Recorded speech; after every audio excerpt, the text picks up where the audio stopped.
हरे कृष्णा हरि बोल। हम सब मायाबद्ध जीव हैं, भगवान सबका भला करे। ऐसा माना जाता है कि भगवत भक्त के अनुशासन में बहुत सारी चीज़ें आवश्यक रूप से होती हैं। जैसे सवेरे सवेरे प्रातः 4 बजे उठकर नित्य कर्मों से निर्वृत्त होकर स्नान आदि करके अपना शुद्धिकरण करके भगवान की मंगल आरती में शामिल होना और महामंत्र के जाप के साथ साथ भगवान का स्मरण करना। इसके बाद भगवान नरसिम्हा की आरती भी की जाती है और उसके बाद माता तुलसी की आरती और प्रणाम मंत्र और उसके बाद तुलसी पूजन आदि और उसका तुलसी का परिक्रमा करना भी होता है। भगवत भक्त के नियमित रूप कार्यों में महामंत्र का जाप बहुत ही आवश्यक होता है।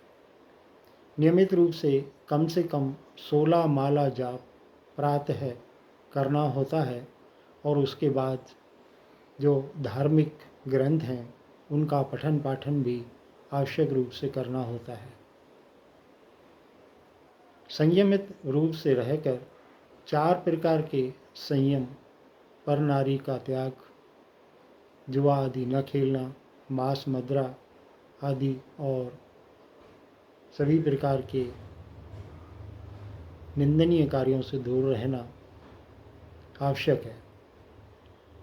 स्वच्छता रखना, मन शुद्ध रखना और भगवत भक्तों के साथ संग करना बहुत ही आवश्यक माना गया है। इसके साथ ही तन की शुद्धि और मन के प्रबलता के लिए सभी प्रकार के व्रत रखना, जैसे जन्माष्टमी, रामनवमी, चतुर्मास के व्रत रखना और इसके साथ साथ रथ यात्रा में भी शामिल होना आवश्यक होता है।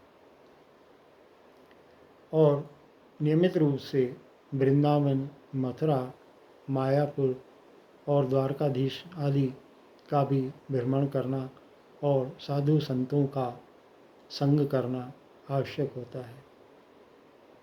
अश्वत्थ, आमलक और तुलसी जैसे शुद्ध वृक्षों का पूजन करना और उनका नित्य रूप से उनकी सेवा करना आवश्यक होता है।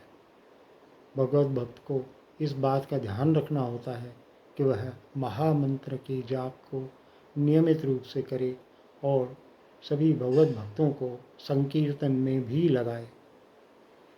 अपने गुरुओं का आदर करना, भक्तों का आदर करना, भक्तों की निंदा नहीं करना और किसी भी प्रकार के नामापराध से भी बचना होता है।